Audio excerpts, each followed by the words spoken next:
जगन्नाथपुरी में एकादशी को उल्टा क्यों लटकाया गया, सच जानकर दंग रह जाएंगे। भक्तों, आज मैं आपको एक ऐसी कथा सुनाने जा रहा हूं जो जगन्नाथपुरी की पावन धरती से जुड़ी है। एक ऐसी कथा जो आपके मन को छू जाएगी, आपकी आत्मा को झकझोर देगी और आपके विश्वास को और भी मजबूत कर देगी। ये कहानी है प्रेम की, भक्ति की, त्याग की और सबसे बढ़कर भगवान की अपार करुणा की। नमस्कार प्यारे दर्शकों, मैं अर्जुन एक बार फिर आपका हार्दिक स्वागत करता हूं आपके अपने चैनल विद्या ज्ञान सागर में। दोस्तों, आज हम एक नई कहानी और एक नया वीडियो लेकर आपकी सेवा में उपस्थित हुए हैं। आज की कथा अत्यंत ज्ञानवर्धक और प्रेरणादायक है। कथा शुरू करने से पहले आपसे एक विनम्र निवेदन है। शास्त्रों में कहा गया है कि अधूरी छोड़ी गई कथा दुख और पाप का कारण बनती है, इसलिए इसे अंत तक अवश्य सुने। और अगर आप अपनी माँ से सच्चा प्रेम करते हैं तो इस वीडियो को लाइक करें, हमारे चैनल को सब्सक्राइब करें और कमेंट में माँ लिखकर अपना समर्थन दें। तो आइए बिना किसी विलंब के आरंभ करते हैं आज की प्रेरणादायक कथा। कलिंग प्रदेश की धरती, जहां समुद्र की लहरें मंदिर की दीवारों को चूमती है, जहां हर सांस में जय जगन्नाथ की गूंज सुनाई देती है, जहां भगवान स्वयं नील माधव के रूप में विराजमान है। ये वही पवित्र स्थान है जहां द्वापर युग से लेकर आज तक भगवान जगन्नाथ, बलभद्र और सुभद्रा की अद्भुत त्रिमूर्ति विराजमान है। लेकिन क्या आप जानते हैं भक्तों, इस पवित्र धाम में एक ऐसी परंपरा है जो पूरे संसार में कहीं नहीं मिलती। जब पूरी दुनिया में एकादशी का व्रत रखा जाता है, जब हर घर में एकादशी माता की पूजा होती है, तब जगन्नाथपुरी में एकादशी को उल्टा लटका दिया जाता है। हाँ भक्तों, आपने सही सुना, एकादशी को उल्टा लटका दिया जाता है। क्यों? क्या कारण है इसके पीछे? क्या कोई अपराध किया था एकादशी ने? क्या कोई श्राप मिला था उसे? या फिर ये भगवान की कोई विशेष लीला है? आइए मैं आपको ले चलता हूं उस समय में जब ये सब घटित हुआ था। ये बात है सतयुग की, जब धर्म अपने चरम पर था, जब भक्ति ही जीवन का आधार थी। उस समय इस धरती पर एक राजा राज करते थे जिनका नाम था महाराज इंद्रद्युम्न। वे विष्णु के परम भक्त थे।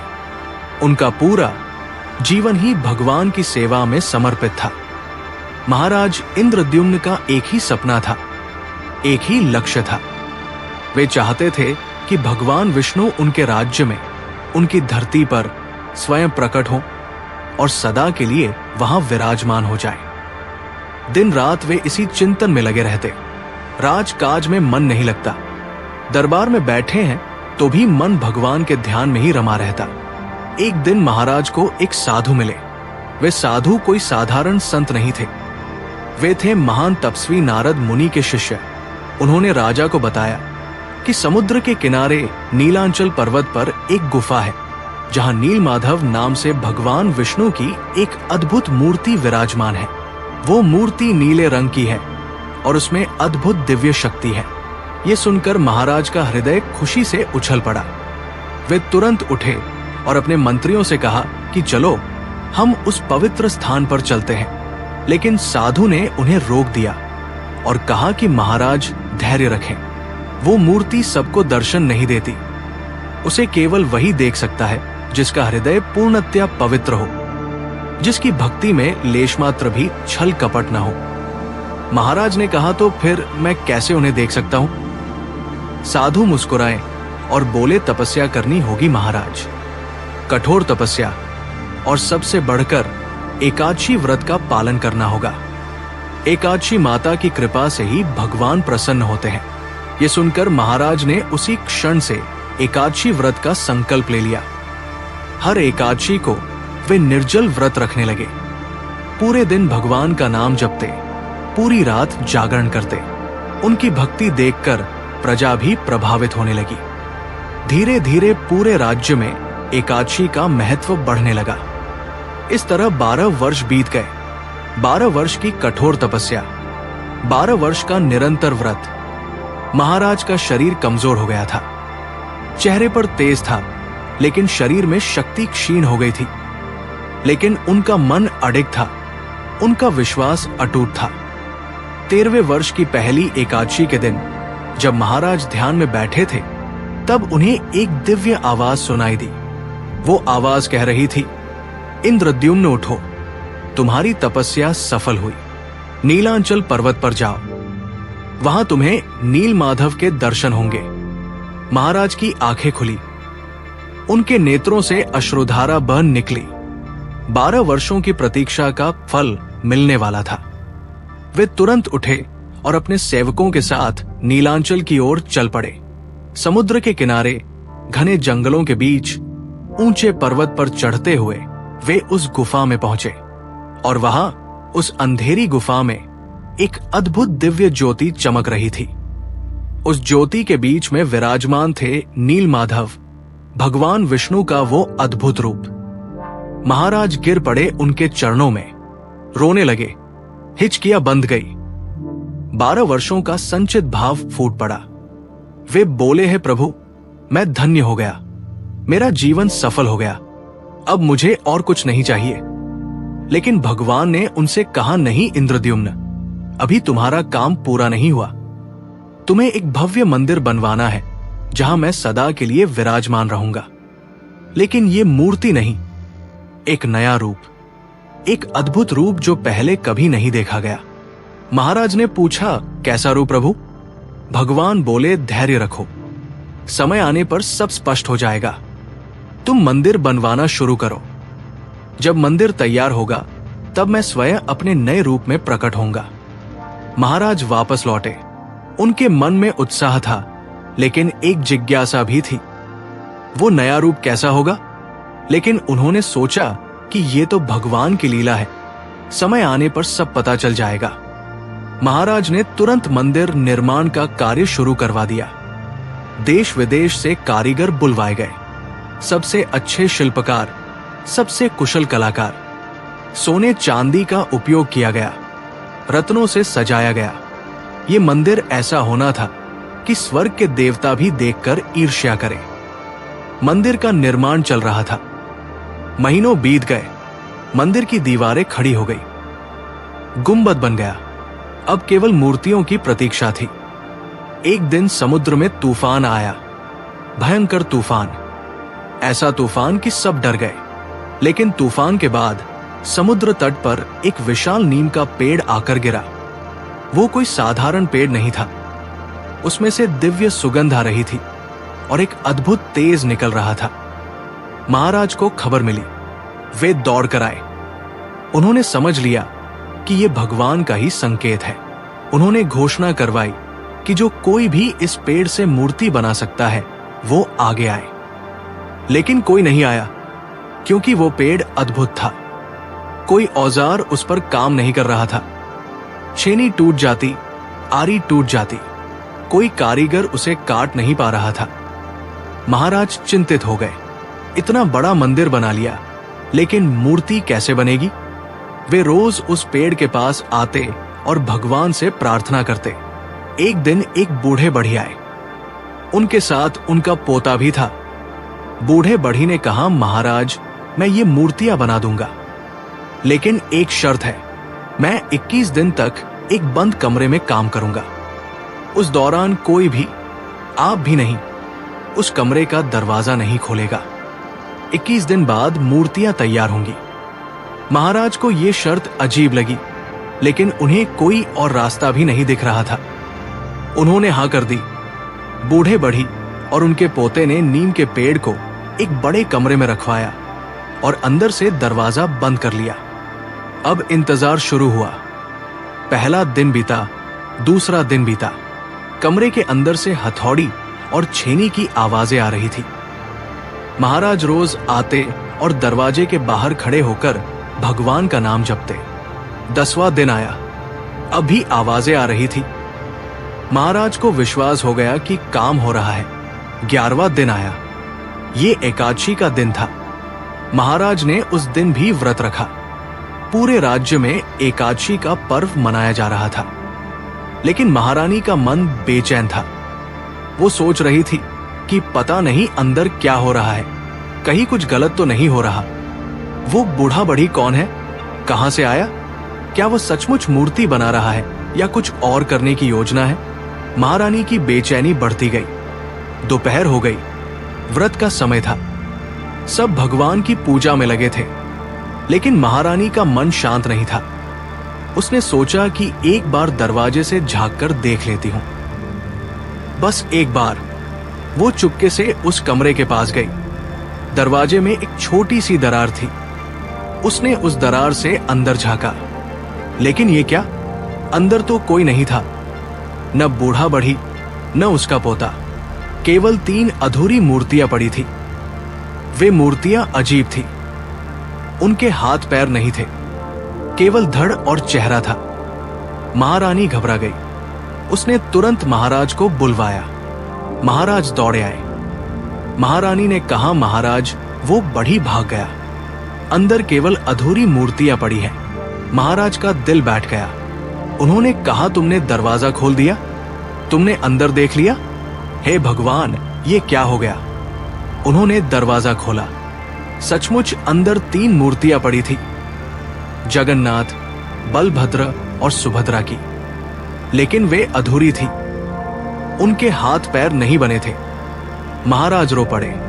वे समझ गए कि वो बूढ़ा बढ़ी कोई साधारण व्यक्ति नहीं था।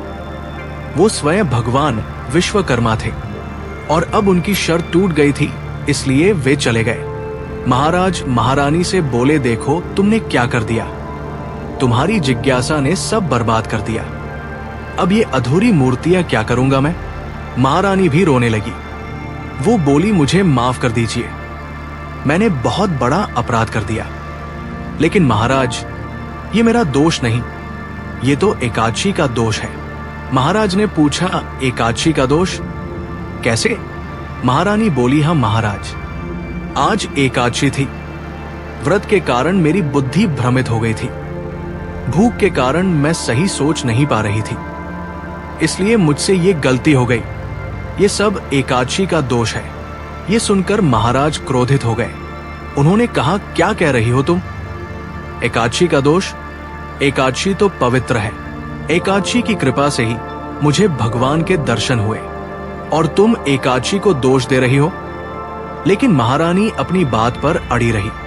वो बोली, नहीं महाराज, ये सब एकादशी के कारण ही हुआ है। उपवास के कारण मेरी बुद्धि काम नहीं कर रही थी। दोनों में बहस होने लगी। महाराज एकादशी का पक्ष ले रहे थे और महारानी विपक्ष में थी। ये बात राज दरबार तक पहुंची।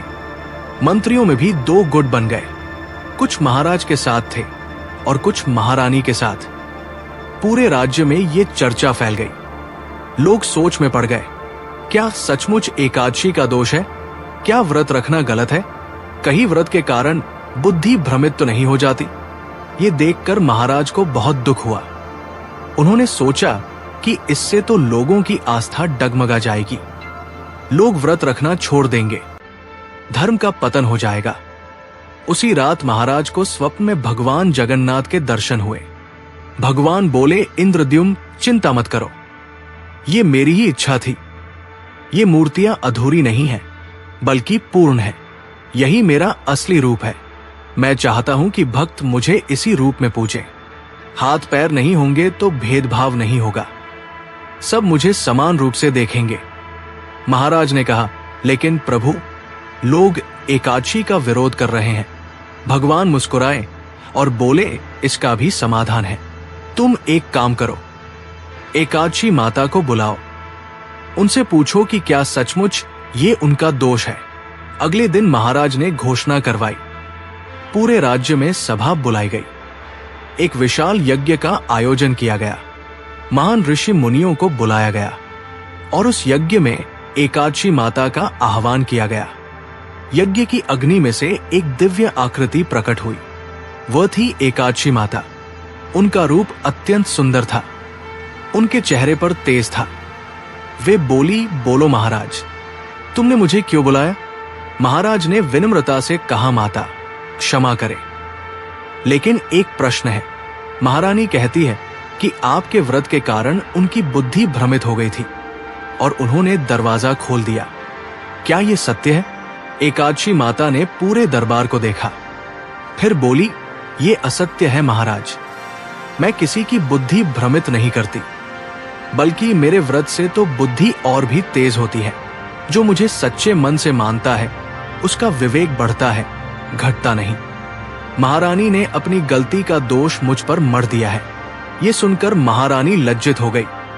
उसने एकादशी माता से क्षमा मांगी, लेकिन तब तक बहुत देर हो चुकी थी। पूरे राज्य में एकादशी के खिलाफ बातें फैल चुकी थी। लोग संदेह करने लगे थे। महाराज बहुत दुखी हुए। उन्होंने एकादशी माता से कहा, माता, आपका अपमान हो गया, इसकी सजा मुझे मिलनी चाहिए। एकादशी माता बोली, नहीं महाराज, सजा तो मुझे मिलनी चाहिए। महाराज चौंक गए। आपको सजा? क्यों माता? एकादशी माता बोली, क्योंकि मेरे नाम पर यह सब हुआ। भले ही मेरा दोष न हो, लेकिन मेरा नाम तो लिया गया, इसलिए मुझे सजा भुगतनी होगी। महाराज ने कहा, नहीं माता, यह अन्याय होगा। लेकिन एकादशी माता अपने निर्णय पर अडिग थी। वे बोली, महाराज, मैं ये सजा स्वीकार करती हूं, लेकिन एक शर्त है। ये सजा ऐसी होनी चाहिए कि पूरे संसार में सबको पता चले कि एकादशी को सजा मिली। तभी लोगों का संदेह दूर होगा, तभी लोग फिर से एकादशी व्रत रखने लगेंगे। महाराज सोच में पड़ गए, कैसी सजा दी जाए। तब भगवान जगन्नाथ ने उन्हें प्रेरणा दी। महाराज ने घोषणा की कि आज से जगन्नाथपुरी में हर एकादशी को सजा के रूप में उल्टा लटकाया जाएगा। मंदिर में एकादशी को उल्टा लटकाया जाएगा, ताकि पूरा संसार देख सके कि एकादशी को सजा मिली है। एकादशी माता मुस्कुराई। उन्होंने कहा, यह सजा मुझे स्वीकार है, लेकिन याद रखना, ये मेरी सजा नहीं, मेरा त्याग है। मैं अपने भक्तों के लिए ये सब सह रही हूं, ताकि उनकी आस्था बनी रहे, उनका विश्वास बना रहे। और उसी दिन से ये परंपरा शुरू हो गई। जगन्नाथपुरी में हर एकादशी को उल्टा लटकाया जाने लगा। पूरे संसार में ये खबर फैल गई। लोग आश्चर्यचकित थे। सब सोच रहे थे कि जगन्नाथपुरी में एकादशी को सजा मिली है, लेकिन भक्तों, ये सजा नहीं थी। ये तो एकादशी माता का महान त्याग था। उन्होंने अपना अपमान सहा ताकि लोगों की आस्था बनी रहे। उन्होंने अपनी प्रतिष्ठा दांव पर लगा दी ताकि धर्म की रक्षा हो सके। और जब लोगों ने ये समझा, जब उन्हें एकादशी माता के त्याग का पता चला, तब उनकी आस्था और भी बढ़ गई। लोग और भी श्रद्धा से एकादशी व्रत रखने लगे। पूरे भारत में एकादशी का महत्व बढ़ गया। महाराज इंद्रद्युम्न ने उन अधूरी मूर्तियों को ही भव्य मंदिर में स्थापित कर दिया। और भगवान जगन्नाथ, बलभद्र और सुभद्रा उसी रूप में आज भी विराजमान है। वे अधूरी नहीं है भक्तों, वे तो पूर्ण है, क्योंकि भगवान को हाथ पैर की जरूरत नहीं। वे तो भक्ति से प्रसन्न होते हैं, रूप से नहीं। और आज भी जब जगन्नाथपुरी में एकादशी आती है, तो एकादशी माता को उल्टा लटकाया जाता है। लेकिन ये सजा नहीं है भक्तों, ये तो उनके महान त्याग की स्मृति है। ये उनकी महानता का प्रतीक है। जब आप कभी जगन्नाथपुरी जाएं और एकादशी को उल्टा लटका हुआ देखें, तो ये मत सोचिए कि ये अपमान है, बल्कि याद कीजिए उस महान त्याग को जो एकादशी माता ने किया था। याद कीजिए कि कैसे उन्होंने अपनी प्रतिष्ठा का बलिदान दिया ताकि धर्म की रक्षा हो सके। और ये भी याद रखिए कि महारानी ने जो गलती की थी, वो एकादशी के कारण नहीं थी। वह तो उनकी अपनी जिज्ञासा और अधैर्य का परिणाम था। एकादशी व्रत तो पवित्र है। वो बुद्धि को भ्रमित नहीं करता, बल्कि और भी स्पष्ट बनाता है। आज पूरे संसार में लोग जानते हैं कि जगन्नाथपुरी में एकादशी को उल्टा लटकाया जाता है। और जब वे इसका कारण जानते हैं, तो उनकी आस्था और भी बढ़ जाती है। वे और भी श्रद्धा से एकादशी व्रत रखने लगते हैं। तो जब आप एकादशी का व्रत रखें, तो पूरे मन से रखिए, श्रद्धा से रखिए, विश्वास से रखिए। और याद रखिए कि ये केवल भोजन का त्याग नहीं है, ये तो आपके मन की अशुद्धियों का त्याग है। ये आपके विकारों का त्याग है। जब आप एकादशी का व्रत रखते हैं, तो आप एकादशी माता के उस महान त्याग का सम्मान करते हैं। आप उनके प्रति कृतज्ञता व्यक्त करते हैं और आप भगवान के करीब पहुंचते हैं। भक्तों, ये कहानी यही समाप्त होती है। भगवान जगन्नाथ की जय, एकादशी माता की जय, महाराज इंद्रद्युम्न की जय। जय जगन्नाथ, जय जगन्नाथ, जय जगन्नाथ।